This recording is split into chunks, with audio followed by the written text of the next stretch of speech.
Baik, kita mulai ya teman-teman sekalian program kita di sore hari ini. Bismillahirrahmanirrahim. Assalamualaikum warahmatullahi wabarakatuh. Waalaikumsalam warahmatullahi wabarakatuh. Waalaikumsalam warahmatullahi wabarakatuh. Selamat sore, Pak. Selamat sore.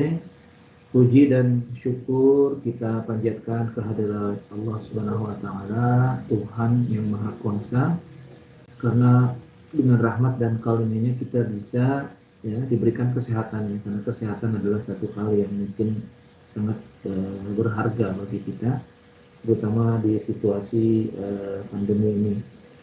Kemudian tentunya kita pun patut bersyukur karena kesempatan kuliah ini kita bisa melanjutkan ya, meskipun agak telat ya, bergeser karena saya tadi ke dokter ya pagi dari jam kurang lebih jam 8 pagi sampai dengan jam 12 tadi baru selesai. Jadi saya pikir saya harus geser perkuliahan ini menjadi sore hari karena tidak mungkin terkejar karena harus nganti obat segala macam. Jadi saya baru bisa kembali ke kampus sekitar jam-jam 12 siang gitu ya.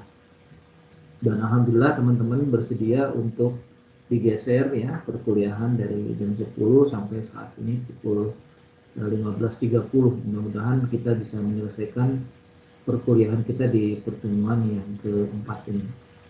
Tentunya ada beberapa hal mungkin yang saya sampaikan terkait dengan perkuliahan kita yang keempat ini adalah melanjutkan konsep. Tentunya kita masih belajar konsep-konsep terkait dengan pembangunan. Kalau minggu yang lalu kita sempat belajar terkait dengan konsep politik dan sistem politik, sore hari ini kita akan mengkaji ya terkait dengan apa itu pembangunan dan bagaimana model-model pembangunan, serta bagaimana kiranya perkembangan pembangunan itu dari beberapa data-data yang mungkin bisa kita sampaikan pada kesempatan perkuliahan ini. Nah, untuk yang kedua nanti saya biasa akan menyinggung persoalan tugas yang mungkin harus diselesaikan dan harus dicek ya setiap pertemuan, karena minggu depan kita sudah mulai presentasi ya, dan teman-teman diharapkan sudah memiliki list siapa yang akan presentasi di minggu yang akan datang. Baik teman-teman, saya akan share terlebih dahulu slide ya, slide PowerPoint presentation terkait dengan pembangunan ya. Bentar.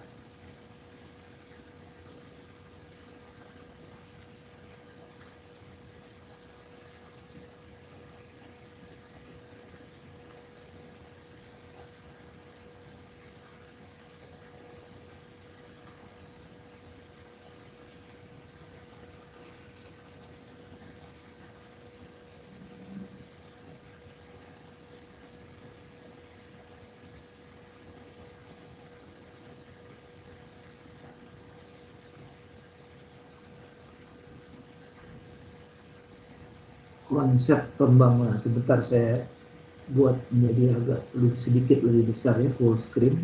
Meskipun tidak terlalu besar, tapi insya Allah mungkin bisa terlihat oleh teman-teman. Nah, ini konsep pembangunan sangat penting ya dalam kita memahami tentang politik pembangunan.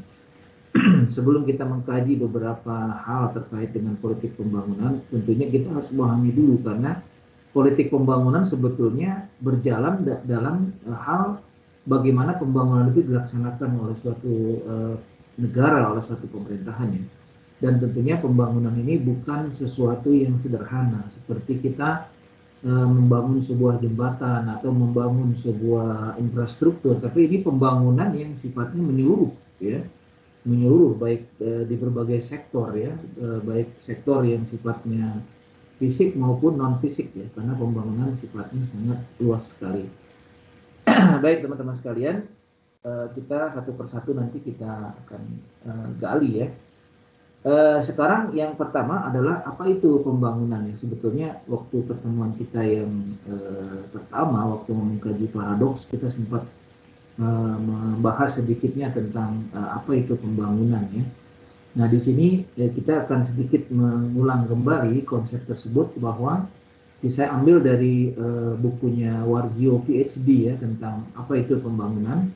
Jadi secara konsep pembangunan merupakan sebuah proses ya, proses perbaikan yang berkesinambungan ya, pada suatu masyarakat menuju kehidupan yang lebih baik atau lebih sejahtera, sehingga terdapat beberapa cara untuk menentukan tingkat kesejahteraan pada suatu negara. Tolak ukur pembangunan bukan hanya pada konteks pendapatan per kapita, namun lebih dari itu disertai dengan membaiknya distribusi pendapatan, kemudian berkurangnya kemiskinan, serta mengecilnya tingkat pengangguran. Jadi itu at least ya, itu secara tolak ukur yang mungkin dari sudut ekonomi ya, sudut ekonomi, pembangunan ekonomi. Nanti kita akan lihat lagi beberapa kontekstualisasi dari sudut-sudut yang lain. Nah teman-teman, sudah barang tentu ketika suatu negara melaksanakan sebuah pembangunan, dia bukan merupakan proses yang sederhana ya, tetapi dia merupakan sebuah proses yang berkesinambungan, ya, seperti orang estafet gitu ya, dari satu tangan ke tangan yang lain itu sampai kita menuju titik tertentu di mana tingkat kesejahteraan masyarakat itu bisa kita capai. Kita bayangkan pembangunan yang sudah kita lalui itu berbagai periode ya, berbagai periode pemerintahan, mulai dari zamannya Orde Lama tentunya ya, di era Soekarno, ya, kemudian estafet beralih kepada era Orde Baru atau dinamakan dengan Orde Pembangunan ya, tahun 67 sampai dengan tahun 98. Kemudian estafet berlanjut di era saat ini dinamakan dengan era reformasi ya, di mana kita sudah melalui era reformasi ini kurang lebih sekitar 20 tahun lebih ya, 20 mungkin sekitar 24 tahun kurang lebih sudah berjalan era reformasi ini. Namun pembangunan masih tetap menjadi sesuatu yang belum tercapai secara sempurna ya. Ada beberapa kemajuan-kemajuan ya di satu sisi, tapi juga ada beberapa hal yang belum tercapai. Kalau kita perhatikan dari rentang waktu ya, kemerdekaan Republik Indonesia tahun 1945 sampai dengan runtuhnya rezim Orde Lama ya, rezimnya Soekarno itu kan runtuh tahun 60, kurang lebih 65 lah, 66 ya, sejak setelah kehancuran dari PKI, kemudian tahun 66 itu ditandai dengan runtuhnya rezim Orde Lama. Nah, pembangunan saat itu konsentrasinya berbeda dengan kondisi saat ini. Sudah barang tentu pada saat itu Indonesia baru merdeka, konsentrasinya membangun karakter building, bagaimana membangun persatuan dan kesatuan bangsa. Kita menciptakan sebuah kondisi di mana kita ini bangsa Indonesia yang memiliki suku bangsa, tapi kita bersatu dalam sebuah konsep yang dinamakan dengan Pancasila. Jadi upaya Presiden Soekarno itu saat itu sangat genting sekali. Di samping juga ada beberapa agresi militer ya yang masih dilaksanakan oleh sekutu Inggris Belanda bersatu menyerang kita tahun 48 ya. Jadi setelah kemerdekaan pun masih ada agresi militer ya. Namun semua itu bisa dipatahkan oleh presiden kita bersatu dengan rakyat tentunya, dalam rangka kita mematahkan mengkokohkan ya kemerdekaan ya. Proklamasi yang dikumandangkan tahun 45 itu berdiri kokoh sampai dengan saat ini, dan sudah barang tentu itu perjuangan tokoh pembangunan saat itu, di mana konsentrasi kita masih mempersatukan Indonesia, masih membicarakan tentang bagaimana membangun karakter ya, sebuah karakter bangsa gitu. Dan kemudian setelah itu beralih ke rezimnya Orde Baru, di mana dikatakan orde baru itu sebagai ordenya pembangunan. Jadi disitulah muncul ide-ide tentang pembangunan di segala bidang ya, mulai dari infrastruktur ya, sekolah, pendidikan, lain sebagainya, sampai kepada pembangunan SDM ya. Itu berawal dari tahun 67 sampai dengan 98. Nah, era reformasi saat ini yang teman-teman sekarang ini sedang menjalani, itu merupakan era di mana pengembangan dari yang sudah ada, fondasi-fondasi yang ada ya.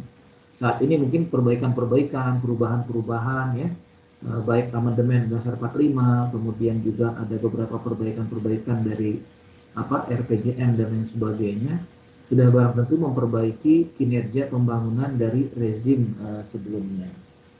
Baik teman-teman sekalian, inilah beberapa hal terkait dengan konsep yang terjadi dan perkembangan pembangunan dari rezim satu ke rezim yang lainnya.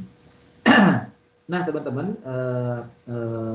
kalau kita bicara pembangunan tidak terlepas dari strategi ya, strategi atau model dikatakan seperti itu, model-model pembangunan yang diterapkan ya, oleh pemerintah kita. Ini Warjio PhD ini memberikan satu gambaran ya, bahwa sejak ini terhitung mungkin sejak Orde Baru ya, Orde Baru di mana di situ tonggak pembangunan mulai dilaksanakan di segala bidang. Kalau eranya Soekarno lebih cenderung ke pembangunan karakter politik bangsa, tapi kalau sudah eranya Orde Baru itu sudah titik beratnya kepada ekonomi, bagaimana kita meningkatkan pertumbuhan ekonomi kita. Nah, di sini ada 3 model pembangunan yang cenderung diterapkan oleh pemerintah ya, Indonesia ini. Yang pertama adalah model pembangunan dengan strategi economic growth ya, jadi pembangunan yang berorientasi kepada ekonomi. Namanya economic growth sudah pasti isinya pembangunan yang berorientasi kepada ekonomi. Kemudian yang kedua, strategi ekonomi tidak cukup ya, harus ditambah dengan ada yang namanya strategi basic need atau dikatakan dengan pelayanan publik ya, public service gitu. Kemudian yang ketiga, economic growth dan basic need tidak cukup, harus ditambah dengan people centered, artinya pembangunan yang berorientasi kepada pembangunan human resource development atau pembangunan yang berpusat kepada manusia, atau dikatakan dengan people centered. Ini menurut istilahnya Pak Warjio ya, PhD ini. Nah, sudah barang tentu teman-teman sekalian, itu di sebelah kanan itu ada beberapa karakteristik yang membedakan antara pembangunan yang berorientasi kepada economic growth, basic need, dan people centered itu masing-masing berbeda dari segi fokus, dari segi nilai, indikator, peran pemerintah, sumber utama, dan kendala-kendala yang dihadapi. Nah, teman-teman sekalian, kita coba sisir ya satu demi satu dari segi karakteristik ini, dan kita membandingkan ketiga strategi atau model pembangunan yang disampaikan oleh Bapak Warjio PhD ini. Yang pertama dari segi karakteristik itu adalah fokus. Fokus orientasinya kemana sih sebetulnya gitu ya. Karena masing-masing strategi ini memiliki fokus gitu, yang satu sama lain itu berbeda, titik berat ya, stressingnya berbeda. Yang pertama itu kalau kita perhatikan, economic growth itu fokusnya atau konsentrasinya itu kepada industrialization atau dikatakan dengan industri. Jadi aspek utama untuk menopang pembangunan itu adalah industri, gitu ya. Indikatornya nanti ada ya, ekonomi makro, tapi inti dari fokus dari pembangunan yang berorientasi kepada ekonomi adalah bagaimana pemerintah membangun sentra-sentra industri gitu. Nah, ini terjadi di era zamannya Pak Harto. Ya, Indonesia itu punya zone, economic zone segala macam, terus industrialization, ya, manufacture ya dari berbagai macam bentuknya itu terjadi di era Soeharto, terutama sejak tahun 80-an ya. 80 sampai 90 itu mulai terjadi industrialisasi secara masif di negara kita ini. Kemudian yang kedua, kalau strategi yang berorientasi kepada participation atau pelayanan publik itu berbeda. Ini orientasinya adalah basic need, artinya pelayanan. Ya. Di sini kepada bagaimana kita melayani masyarakat, gitu ya, dengan baik, ya, public service atau public servant, gitu, seperti itu. Kemudian yang ketiga adalah people centered, itu strategi berfokus kepada human empowering atau pemberdayaan manusia atau human resource development, seperti itu. Nah, dari sisi nilai tentunya berbeda antara economic growth, basic need, dan people centered ini. Kalau berorientasi kepada nilai itu tentunya kalau economic growth itu pusatnya epicentrumnya adalah industri. Jadi industri jadi andalan utama, industri manufacture segala macam ya. Ini yang berkembang saat itu adalah industri. Jadi bagaimana strateginya itu mentransformasi dari masyarakat yang agraris kepada masyarakat yang berbasis industri ini. Itu memang ciri-ciri negara maju, negara-negara modern itu mengembangkan bagaimana tradisionalisasi itu dikonversi dengan masyarakat, merubah menjadi masyarakat industri. Ya, kemudian yang kedua, strategi yang berorientasi kepada basic need ya, atau pelayanan masyarakat, itu nilainya adalah berkiblat kepada manusia ya, atau man, ya, human. Ya. Sama ya, kalau people centered pun demikian. Ya, kedua strateginya ini berfokus kepada bernilai menjadi titik sentral adalah manusia. Kemudian dari sisi indikator, kalau kita perhatikan, economic growth itu indikatornya adalah ekonomi makro. Ya, pertumbuhan ekonomi berapa persen dicapai? Ya, 7%, 8%, ya. Ya, berapa persen kita bisa meningkatkan pertumbuhan ekonomi kita. Nah, kalau pelayanan publik ini indikatornya indikator sosial itu banyak ya. Indikator sosial itu bisa terjadinya misalkan tentang pelayanan, bagaimana pelayanan dasar, ya, pelayanan basic seperti apa, pelayanan partisipasi publiknya seperti apa, itu indikator-indikator indeks dari pembangunan yang berorientasi kepada pelayanan publik. Sebenarnya banyak sudah dikembangkan oleh pemerintah ini, adanya IKM ya, indeks kepuasan masyarakat. Itu beberapa indikator yang bisa digunakan dalam rangka mengukur sejauh mana pelayanan kepada masyarakat itu bisa memuaskan. Ya. Kemudian selanjutnya dari sisi people centered itu indikatornya adalah hubungan manusia dengan sumber daya. Seberapa banyak kita bisa memanfaatkan SDM yang ada ya, dan mengkaitkan SDM itu dengan sumber daya lain yang bisa digunakan oleh pemerintah. Kemudian selanjutnya kalau pembangunan yang berorientasi pada economic growth itu peran pemerintah sebagai entrepreneur ya, bagaimana pemerintah ini memfasilitasi ya, bagaimana pemerintah itu memfasilitasi, memberikan dukungan ya, suntikan-suntikan baik dana-dana segar berupa pinjaman-pinjaman lunak ya, ataupun insentif-insentif pajak ya, bagi para pengusaha gitu ya. Jadi dimudahkan sehingga masyarakat itu bisa berinvestasi ya, bahkan pengusaha-pengusaha itu bisa membuat pabrik ya, karena dipermudah oleh pemerintahnya. Kemudian kalau strategi yang berorientasi kepada basic need ini, peran pemerintah itu sebagai service provider, bagaimana pemerintah menyediakan public service yang baik ya, jadi provider yang baik bagi masyarakat. Namun bagi strategi yang berorientasi kepada people centered development ini, yang menjadi peran pemerintah adalah sebagai enabling atau facilitation ya. Bagaimana pemerintah memfasilitasi ya, pengembangan kompetensi, indeks human index ya, human capital, human development index yang baik untuk meningkatkan bagaimana kompetensi manusia, daya saing SDM-nya bersaing dengan negara-negara lain gitu ya. Nah, sumber utama kalau economic growth mungkin modal ya, karena capital itu modalnya capital, baik modal berasal dari masyarakat maupun pinjaman luar negeri ataupun modal-modal lain yang digunakan untuk industrialisasi. Karena industri butuh modal, ya butuh uang lah kalau pada kasarnya seperti itu. Bagaimana kita mendevelop suatu industri kalau kita tidak memiliki modal?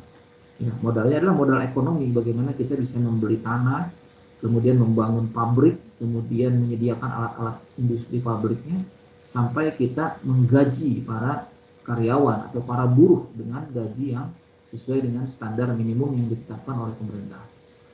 Kemudian kalau strategi basic need atau public service ini berorientasi kepada bagaimana kemampuan administrasi, ya. Bagaimana public administration ini bisa membuat standar-standar pelayanan yang baik bagi masyarakat.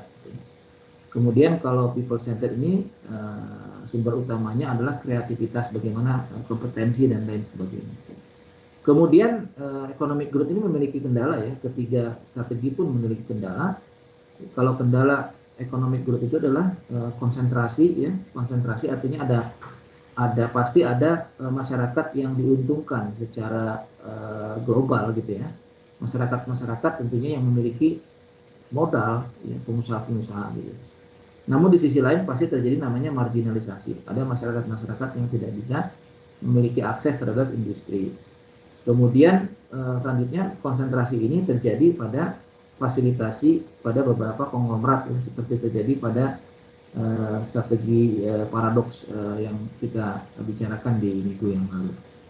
Kemudian kendala dari strategi yang berorientasi kepada basic need adalah keterbatasan anggaran dan inkompetensi dari aparatur. Dan yang terakhir, untuk kendala yang dihadapi oleh people center adalah struktur dan prosedur yang kurang mendukung. Baik teman-teman sekalian, kita bicara masalah strategi ekonomi tadi ya. Kita tidak bisa terlepas dari apa yang dinamakan dengan modernisasi teori. Jadi seperti yang saya sampaikan tadi bahwa industrialisasi itu untuk mengejar ketertinggalan, untuk mengkonversi dari masyarakat tradisional kepada masyarakat industri. Itu tujuan utama ya yang terjadi ketika era di mana era zaman Orde Baru, terutama massive development yang terjadi, bagaimana mengkonversi, bagaimana mentransformasi masyarakat Indonesia yang tradisional menjadi masyarakat yang maju secara ekonomi gitu ya. Nah di sini kita lihat ini pengaruh dari orientasi pembangunan yang berorientasi kepada economic growth ini adalah dikenal dengan namanya modernization theory atau teori modernisasi. Teori modernisasi adalah teori pembangunan yang menyatakan bahwa pembangunan dapat dicapai melalui masif modernisasi di segala bidang. Ini lawan dari kehidupan tradisional atau sering disebut dengan kemajuan di segala bidang melalui iptek. Jadi kita dulu ya tahun 67 sampai dengan tahun 98 itu targetnya bagaimana kita mengejar ketertinggalan gitu, karena masyarakat Indonesia itu tahun 65 itu terjadi inflasi sekitar 200% ya, sehingga membuat ekonomi laju pertumbuhan ekonomi itu lambat gitu. Dan di sini konsentrasinya tidak kepada bagaimana membangun sentra-sentra industri gitu. Nah sementara tahun 67 menandai tonggak berawalnya era rezim Orde Baru itu mulailah dikembangkan gitu. Bagaimana membangun Indonesia ini lebih menjadi maju gitu, lebih modern lagi gitu ya di segala bidang kehidupan. Nah ini kita bisa lihat di sini fokus dari modernisasi ini bagaimana ya, mengkonversi masyarakat yang tadinya tradisional menggunakan alat-alat produksi yang tradisional ya, berubah kepada alat produksi yang modern gitu. Nah ini kita lihat pacul gitu ya. Pacul ini digunakan dalam rangka membajak sawah, membuat berkebun lain sebagainya. Tapi bagaimana masyarakat industri mengkonversi dari alat-alat yang tradisional ini menjadi modern gitu. Dengan apa? Munculnya misalnya traktor untuk membajak sawah. Kerbau yang tadinya digunakan untuk membajak sawah diganti dengan mesin gitu ya. Begitu juga ketika kita di bidang transportasi, kalau tradisional biasa menggunakan hewan ya, biasa menggunakan yang sifatnya tradisional lah gitu ya. Kemudian dirubah ya dengan yang modern gitu. Bagaimana kita bikin pesawat gitu ya. Makanya zaman Pak Harto dulu itu ide-ide tentang Indonesia maju itu sangat luar biasa sebetulnya. Jadi beliau itu memiliki visi yang sangat maju ke depan sebetulnya beliau itu. Kalau saya perhatikan karena saya hidup di era zaman Pak Harto ya, di mana saat itu adanya Nurtanio ya, mulai dikembangkan industri pesawat sebetulnya di zaman Soeharto itu sudah ada gitu. Kemudian mesin jahit ya mulai ditinggalkan, kemudian sekarang sudah mulai mesin-mesin yang modern. Dan ini Internet of Things ini adanya komputer internet itu satu hal yang mungkin menandai adanya era-era modern saat ini, digital ya. Baik teman-teman sekalian, ini secara singkat ya, karena nanti kita akan masuk ya, mungkin di setelah kita presentasi nanti kita akan lanjutkan lagi terkait dengan beberapa hal, membahas tentang kasus-kasus yang terjadi, kita membahas pembangunan ini. Nah teman-teman sekalian, ini kita belajar teori modernisasi ini tidak terlepas dari apa yang dinamakan dengan asumsi ya. Jadi kalau teori itu harus punya asumsi gitu ya. Harus punya semacam statement gitu ya. Nah ini asumsi dasar dari teori modernisasi ini adalah berangkat dari dua kutub dikotomis antara masyarakat modern dan masyarakat tradisional. Masyarakat modern diidentikan dengan masyarakat negara-negara maju dan masyarakat tradisional diidentikan dengan masyarakat negara-negara berkembang. Jadi bagaimana mengkonversi dari masyarakat tradisional kepada masyarakat yang modern. Kemudian yang kedua, berangkat dari modernisasi tersebut, maka negara-negara maju memberikan peran sangat dominan dan dianggap positif, ya, menularkan nilai-nilai modern di samping memberikan bantuan modal dan teknologi. Ya. Jadi zaman dulu nih teman-teman mungkin belum lahir ya, sekitar tahun 67 sampai dengan tahun 90-an itu arus modal asing itu masuk begitu deras kepada pemerintah kita ini. Ya. Dibangun pabrik-pabrik, ya, Korea, Jepang, Cina itu sebetulnya menanamkan modal itu sudah lama. Ya. Nah, baru sekarang aja ya, kelihatan, tapi zaman Pak Harto itu sudah mulai gitu. Ya, di mana dibangun sentra-sentra industri ya, di mana-mana, ya. Termasuk pembangunan privat itu terjadi tahun-tahun 70-an, 80-an. Exxon Mobil masuk, Shell masuk, itu tahun-tahun 70-an udah masuk. Ya. Perusahaan besar internasional sudah mulai menanamkan investasi modalnya itu ke Indonesia itu tahun-tahun itu, tahun 70-an sudah mulai ada. Konsep pembangunan yang ditawarkan adalah berlaku untuk siapa, kapan, dan di mana saja. Jadi dia one fit for all gitu ya, istilahnya seperti itu. Nah ini ketika kita bicara tentang modernization theory atau teori modernisasi ini tidak terlepas dari seorang ahli ya, seorang ahli ekonomi yang bernama Harold Domar. Ini terkenal, Harold Domar ini dia menyatakan bahwa teori Harold Domar ini menyatakan tentang tabungan dan investasi ya, menekankan bahwa pembangunan masyarakat hanya merupakan masalah penyediaan modal dan investasi pembangunan tidak lain adalah investasi penanaman modal.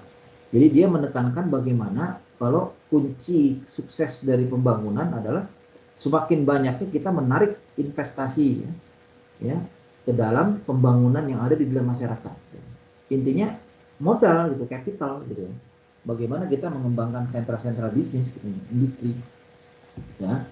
Nah ini secara umum ya kita lihat di sini perubahan konversi ya, transformasi dari masyarakat agraris kepada masyarakat modern yang dikatakan dengan modernization theory ini.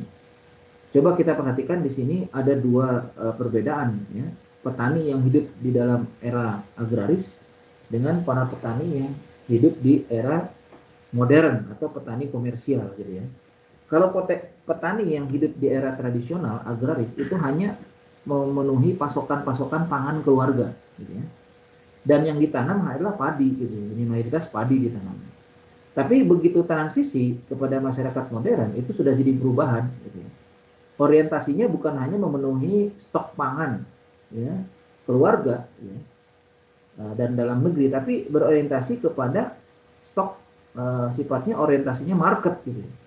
Bagaimana kita membuat orientasi keamanan keluarga ini itu kan hanya dikonsumsi ya.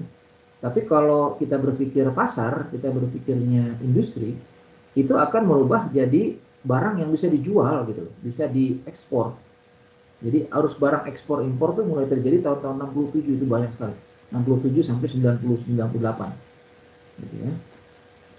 Nah, petani bisa mengekspor, bahkan kita pernah mengalami swasembada beras ya tahun 80-an gitu.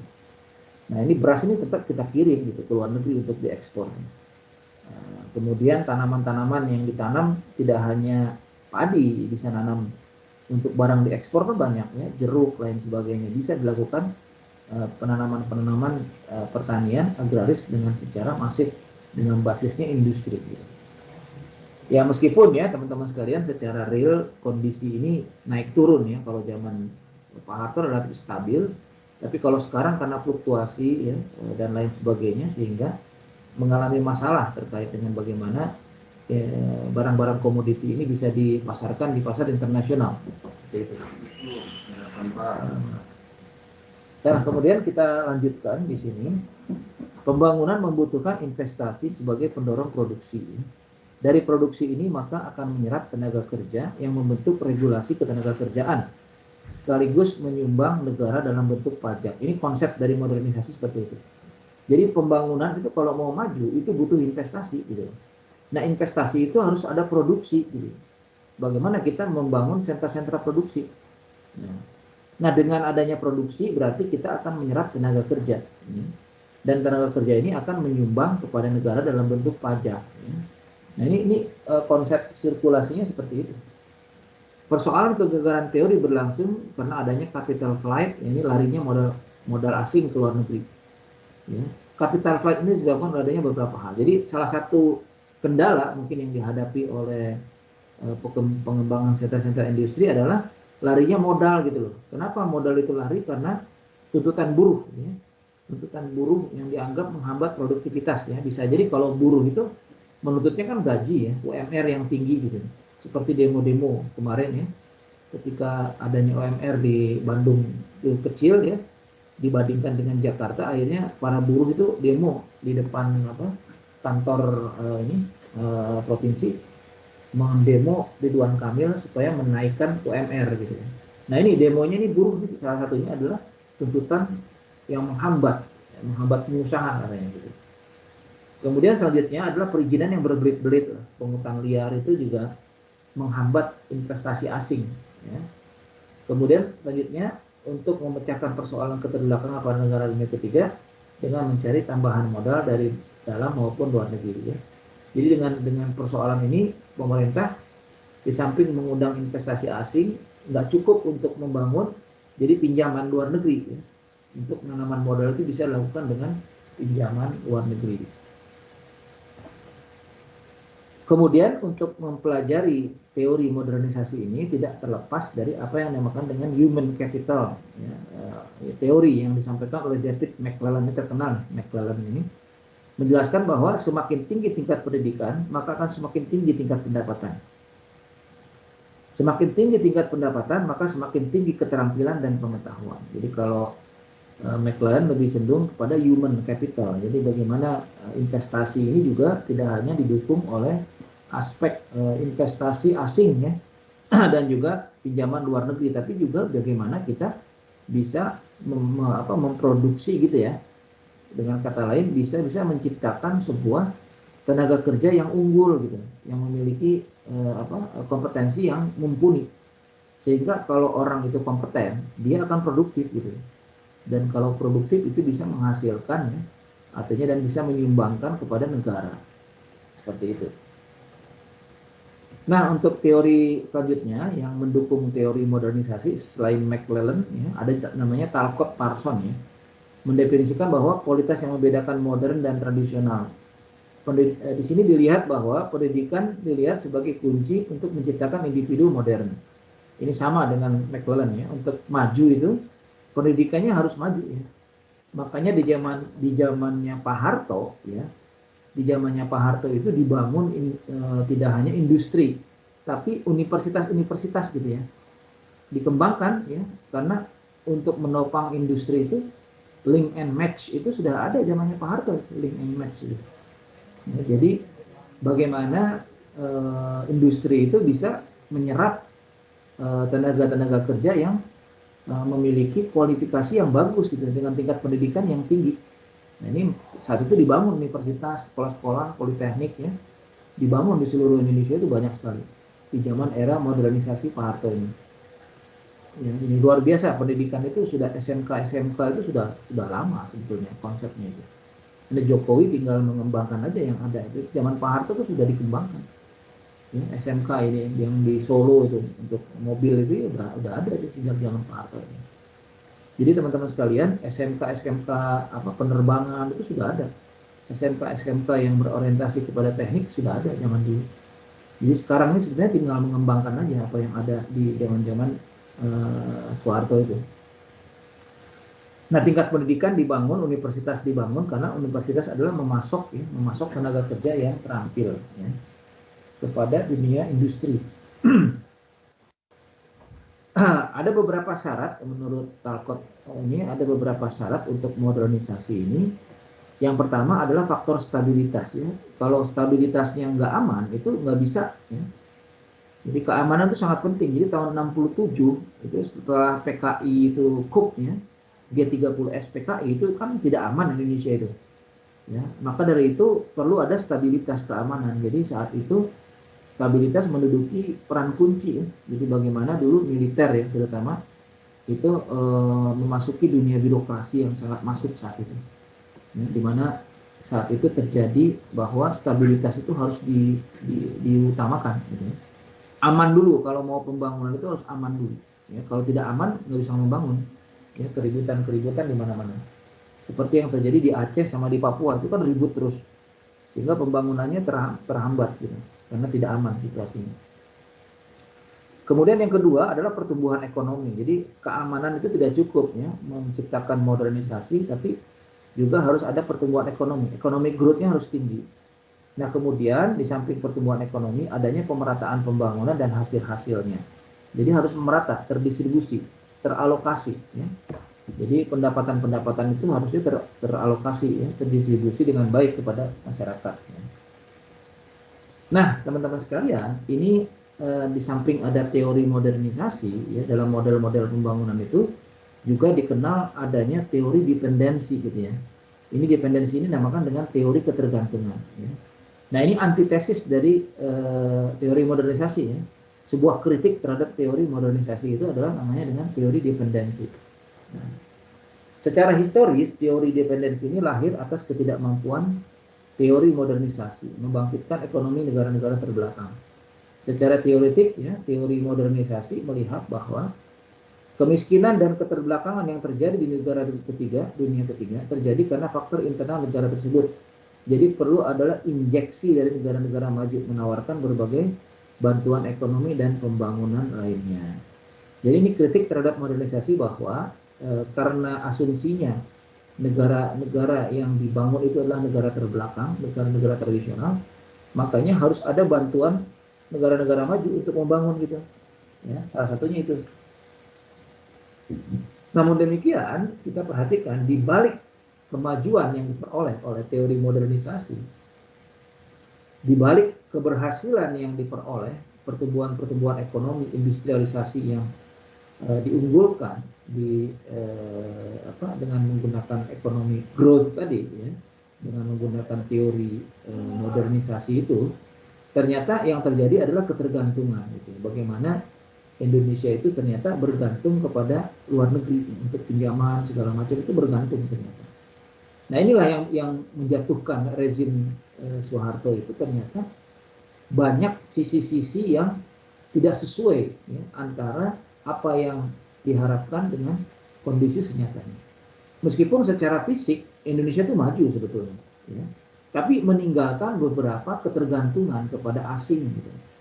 Nah, ini dikatakan dengan dependensi. Ketergantungan akibat globalisasi sistem ekonomi pasar dan proses ekonomi capital menyebabkan negara berkembang bergantung pada negara maju. Gitu. Dolar itu runtuhnya rezim Orde Baru itu karena begitu digoyang dengan dolar 14.000 itu langsung rontok. Gitu. Karena alat-alat produksinya diimpor gitu kebanyakan. Banyakan impor orientasinya. Jadi Indonesia tidak bisa membangun basis industri yang mandiri gitu. Yes, ada industrialisasi, tapi industrinya bergantung kepada asing. Gitu. Kepada Jepang, kepada Cina, bergantung. Alat-alat produksinya itu bergantung. Seperti mobil ya. Dulu kita punya pabrik mobil sebetulnya, namanya Timor gitu ya. Tahun 90, kurang lebih tahun 90-an lah. Gitu. Tapi hancur karena apa? Bergantung kepada Korea saat itu. Spare part semua bergantung ke sana. Jadi kita hanya assembling aja gitu. Assembling aja. Jadi saat itu tidak dibangun basis industri yang betul-betul mulai dari nol sampai dengan terjadinya mobil gitu. Tapi kita ternyata bergantung kepada negara-negara maju gitu. Nah sehingga Arief Budiman ini mengkritik ya bahwa ketergantungan tersebut ada dalam format neokolonialisme gitu, diterapkan oleh negara maju dalam negara dunia ketiga tanpa harus menghapuskan kedaulatan negara dunia ketiga. Artinya ini kritik dari Arief Budiman. Ternyata investasi asing ya, dan lain sebagainya yang sudah terjadi di era zaman Pak Harto itu mengikat gitu loh, mengikat. Jadi penjajahan baru. Karena ada kondisi-kondisi yang harus dipenuhi gitu loh. Ya, misalnya ngutangnya harus ke IMF gitu misalnya. Nah, terus yang kedua harus ada diatur kenaikan harga barang gitu ya. Harga minyaknya diatur gitu loh internasional, sehingga sebetulnya kita itu tidak mandiri lagi gitu loh. Jadi tidak bisa berdikari seperti konsepnya Pak Soekarno dulu. Kenapa? Kita bergantung kepada asing gitu. nggak mandiri. Makanya Arif Budiman itu mengistilahkan dengan tanda petik ya, dalam tanda petik itu neo-kolonialisme, penjajahan baru. Ya. Nah, kita lihat di sini ketika kita bicara masalah economic growth ya, modernisasi tidak terlepas dari adanya foreign direct investment. Ya. Jadi begitu banyak pembangunan itu dari asing gitu ya. Jepang, Korea, Cina itu investor-investor yang betul-betul banyak menanamkan modal di Indonesia. Termasuk Amerika ya, Freeport lain sebagainya itu. Itu semua foreign, asing investasi. Ya. Sumber bahan mentahnya dari kita, tapi untuk membangun menjadi pabrik, ya, untuk membangun jadi manufacture itu memerlukan suntikan foreign direct investment itu. Teori ketergantungan itu adalah satu bentuk menurut para ahlinya itu digambarkan sebagai sebuah kegagalan modernisasi. Jadi sisi buruk dari modernisasi.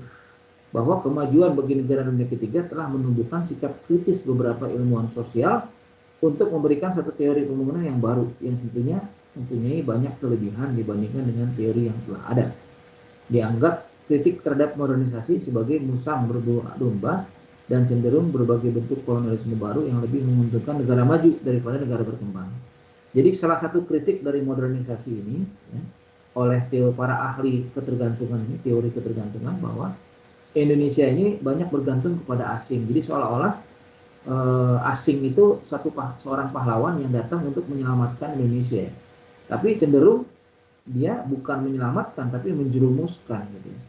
Utang luar negerinya tinggi jadinya gitu kan. Kemudian kita bergantung, alat-alat produksi bergantung luar negeri. Jadi kita sebetulnya nggak mandiri gitu. Meskipun sudah ada industrialisasi, tapi tetap bahwa yang untung itu adalah bukan kita, tapi negara-negara maju. Ya mungkin ada, tidak nol sama sekali. Kita pun bisa bergerak, tentunya masyarakat pun ada, jadi ada penghasilan ya, distribusi penghasilan, tapi tidak seimbang. Ya. Hasil yang diperoleh negara berkembang dengan hasil yang diperoleh negara maju itu tidak berseimbang. Ketergantungan terjadi pada tiga hal. Yang pertama adalah bahwa pasar internal negara-negara miskin tidak cukup besar untuk mendukung skala ekonomi ya, yang digunakan oleh negara-negara kaya ya, untuk menjaga harga-harga rendah. Ya, kemudian ketergantungan yang kedua menyangkut akan politik negara-negara miskin. Untuk apakah transformasi menjadi produsen utama atau mungkin apa yang mereka inginkan. Gitu. Dan isu yang ketiga berkisar sejauh mana negara-negara miskin sebenarnya memiliki kendali produk utama mereka, khususnya di bidang penjualan produk-produk luar negeri. Jadi ketergantungan ini memang cukup besar ya, di mana negara-negara miskin, negara-negara berkembang ini secara ini tuh low cost ya, harga yang rendah sebetulnya. Jadi kita menggaji buruh itu. Kalau gaji buruh di internasional kan tinggi ya. Tapi di Indonesia ini murah, tenaga kerjanya murah. Gitu. Untuk membangun sebuah pabrik, Korea, Cina itu lebih senang investasi di Indonesia karena apa? Tenaga kerjanya murah.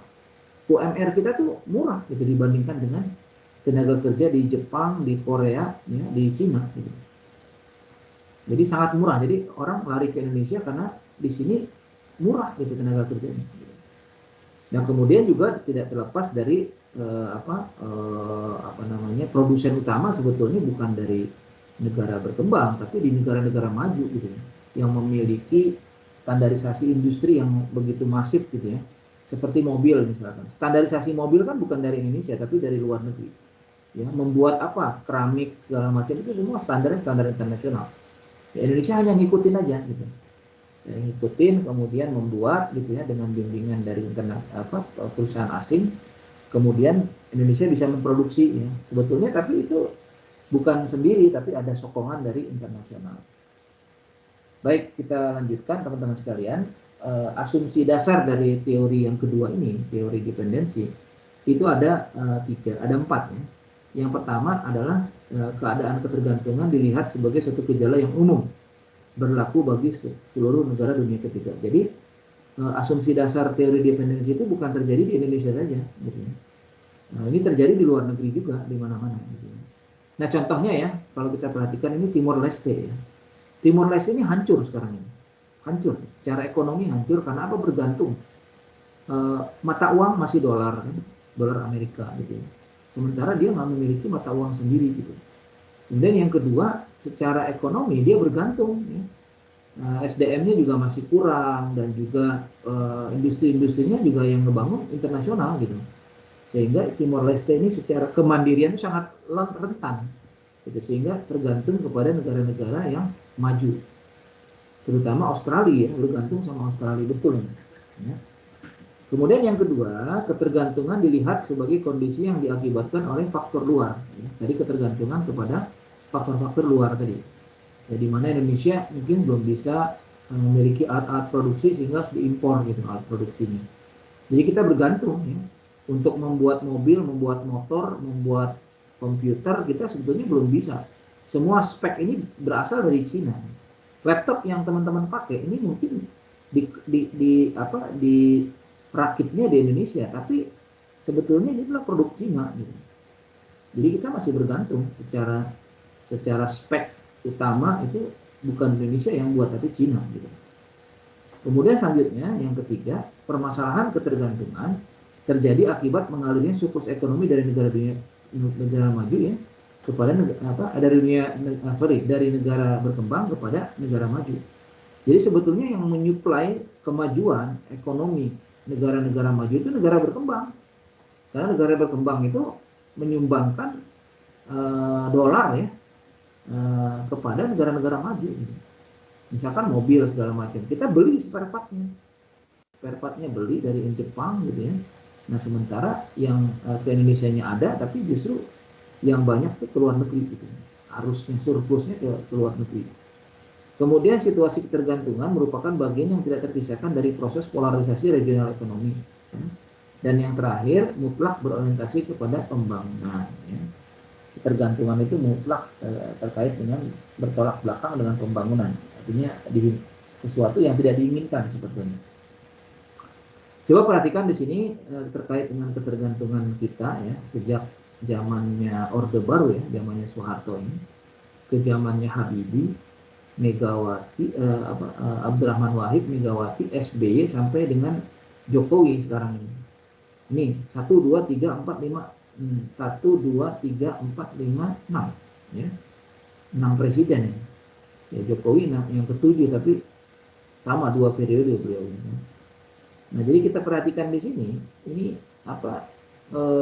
rasio utang itu terus meningkat gitu. Coba perhatikan di sini. Zaman Pak Harto itu utang kita itu 551,4 triliun. Ya. Kemudian zamannya Habibie itu naik ya menjadi 938,8 triliun. Nah, kemudian di eranya Abdurrahman Wahid, Gus Dur, itu naik menjadi 1.271,4 triliun.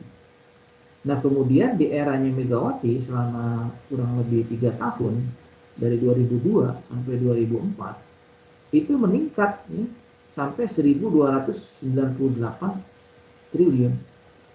Kemudian zaman SBY sempat mengalami penurunan sedikit ya, tapi di zamannya Jokowi naik lagi menjadi 3.456,9 triliun.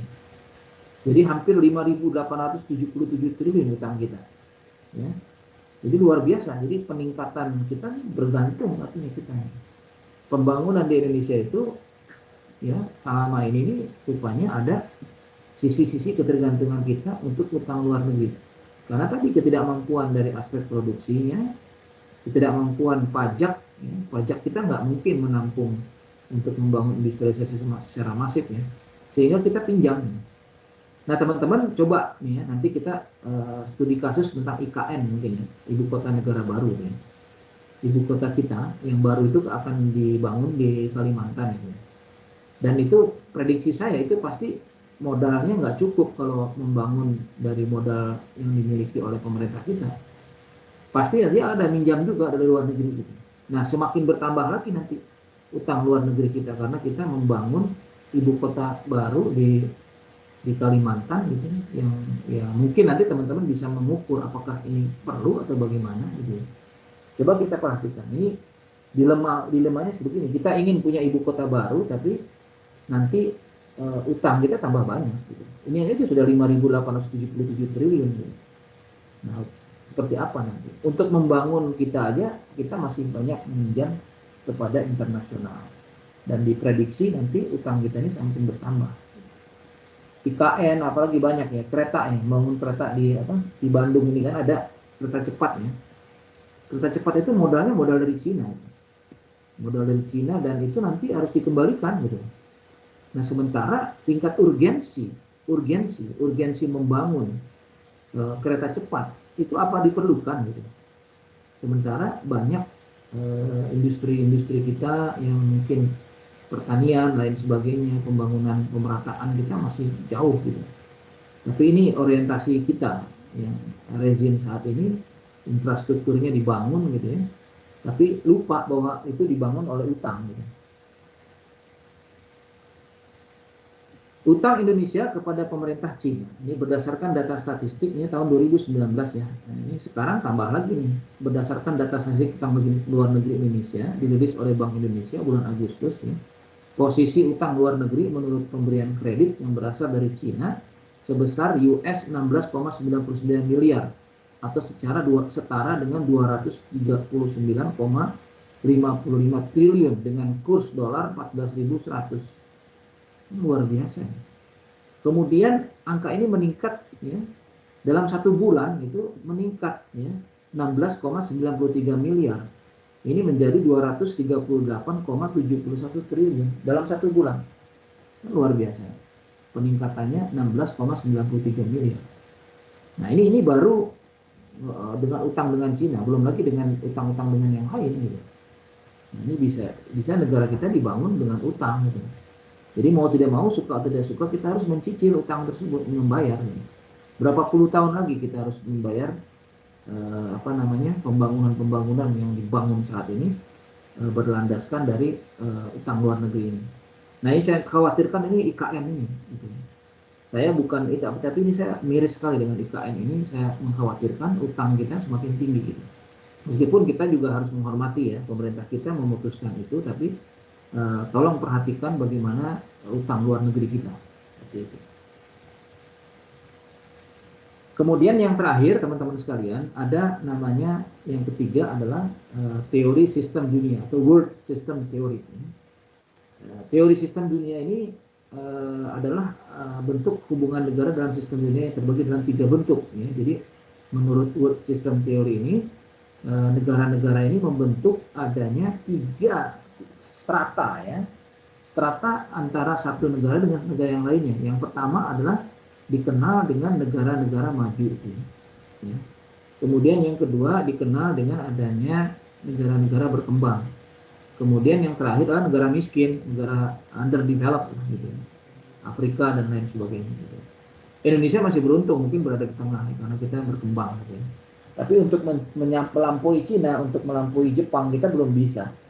Karena kita masih terbatas ya, apalagi utangnya banyak gitu. Belum tentu kita bisa mencapai titik di mana bisa mensejahterakan rakyat kita secara keseluruhan gitu. Nah, ini yang terjadi teman-teman dalam world system theory ini ya. Ketiga bentuk negara melibatkan hubungan yang harmonis secara ekonomis yang semuanya bertujuan untuk membentuk negara sentral yang mapan secara ekonomi. Perubahan status negara pinggiran menuju negara semi gitu ya, ditentukan oleh keberhasilan negara pinggiran melaksanakan salah satu dari kombinasi strategi pembangunan, yaitu strategi menangkap dan memanfaatkan peluang, strategi promosi dan undangan, dan strategi berdiri atas kaki sendiri. Sedangkan upaya negara semi pinggiran menuju negara sentral bergantung dari kemampuan negara semi pinggiran melakukan perluasan pasar serta introduksi teknologi modern, kemampuan bersaing di pasar internasional melalui perang harga dan kualitas. Jadi ada daya saing ya, ada kompetitifnya, ada komparatifnya kalau kita ingin maju menjadi negara-negara maju. Baik teman-teman sekalian, itu ya beberapa konsep dan teori tentunya yang kita pelajari kesempatan sore hari ini terkait dengan 3 ya. Nanti kalau ditanya pada saat UTS, teman-teman harus paham bahwa kalau disebutkan 3 itu berarti ada 3 teori yang melandaskan pembangunan. Yang pertama adalah teori modernisasi, yang kedua adalah teori ketergantungan, dan yang ketiga adalah teori world system theory yang ketiga. Jadi 3 teori itu yang dibahas ya ketika kita membicarakan pembangunan. Baik teman-teman sekalian, saya rasa cukup ya untuk penjelasan konsepnya. Nanti setelah teman-teman presentasi satu demi satu, nanti kita akan membahasnya, kita akan coba melalui studi kasus ya, yang mungkin nanti kita akan bawa kasus itu kepada teman-teman, kemudian nanti kita bahas bersama-sama dengan alat analisis yang mungkin saya coba berikan kepada teman-teman. Nah, sebelum mengakhiri perkuliahan kita di sore hari ini, agenda yang kedua adalah saya ingin mendapatkan informasi tentunya dari teman-teman juga bagaimana perkembangan tugas wawancara tokoh ini. Beberapa sudah SMS, beberapa saya jawab ya. Kalau tugas saya langsung jawab lah, gitu, supaya memudahkan teman-teman agar mencari data, kemudian membuat video dan mempresentasikan dalam bentuk PowerPoint.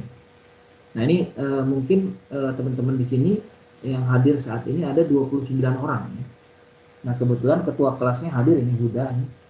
Huda bisa nggak menginformasikan ke saya kira-kira ada kendala ataupun teman-teman yang sudah siap untuk presentasi seperti apa kira-kira gambarannya?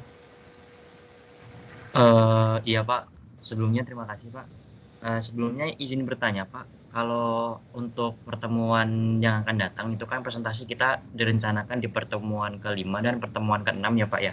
Betul. Nah itu nanti dibagi dua, dari 30 siswa dibagi dua jadi 15 siswa per pertemuan ya Pak ya. Iya betul.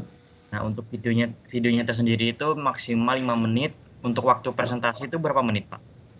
Waktu presentasi 15 menit. Oh videonya 5 menit, untuk waktu presentasi 15 menit, 20 menit jadi Pak? Total. Jadi total satu mahasiswa untuk presentasi itu 20 menit atau 15 menit Pak? 15 menit total. 15 menit ya? Ya. Jadi ini kan dari teman-teman sekelas belum dibagi Pak untuk bakal yang presentasi di pertemuan ke-5 siapa, pertemuan 6 siapa. Tapi setelah ini nanti saya akan buatkan list di grup kelas. Nanti kalau semisal udah ngisi semua, listnya saya akan kirimkan ke Bapak. Seperti itu Pak. Baik, oke. Terima kasih ya, Huda. Saya harapkan seperti itu. Jadi teman-teman silakan nanti setelah perkuliahan ini selesai, manfaatkan waktunya untuk diskusi ya dengan ketua kelas dan sekaligus nanti mempersiapkan karena waktunya sudah tidak ada lagi nih, karena hari ini perkuliahan kita yang keempat dan minggu depan semua perkuliahan itu akan diisi oleh presentasi, jadi tidak ada lagi pemberian materi gitu ya, hanya nanti pemberian materi itu di pertemuan yang ketujuh gitu. Jadi 5-6 ini kita fokuskan kepada presentasi. Jadi mohon teman-teman bisa mempersiapkan dengan baik videonya ya, diedit gitu ya, kemudian ditampilkan sebaik mungkin lah. Teman-teman ini ahlinya lah saya anggap itu ya, anak-anak milenial nih bisa aplikasi editing video itu udah banyak, jadi bisa di download secara gratis ya.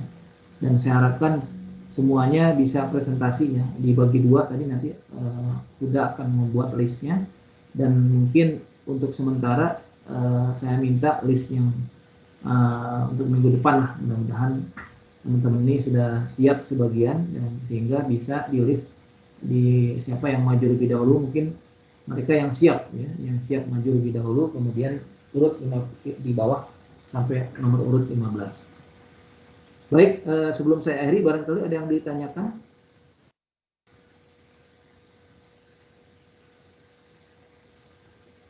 Baik, kalau tidak ada mungkin saya akan download terlebih dahulu ya partisipan attendance ini. Huda yang tidak hadir satu orang ya? Ini 31 Pak di jumlah tipenya saya. Mungkin udah tadi kelempar atau nggak ada jaringan mungkin Pak. Kalau di saya udah 31 lagi Pak.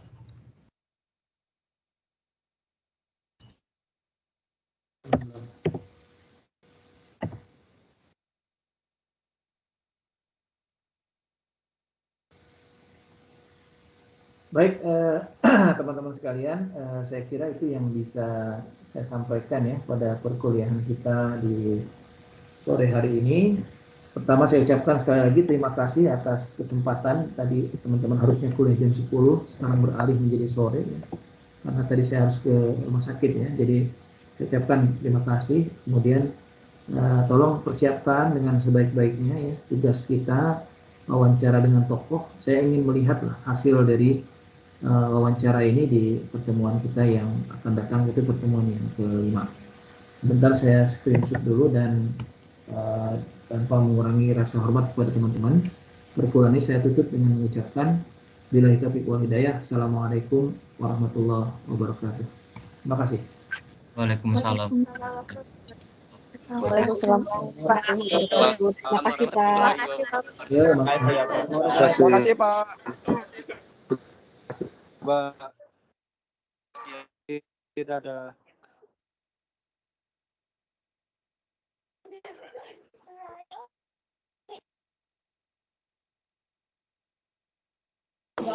Halo guys, jadi Ijot di mana, Mane? Ijot dia. Kalem, iya ayeuna OTW. Halo guys, di Bandung saya. Ayo kita di sini. Masih direkam. Aing OTW. OTW.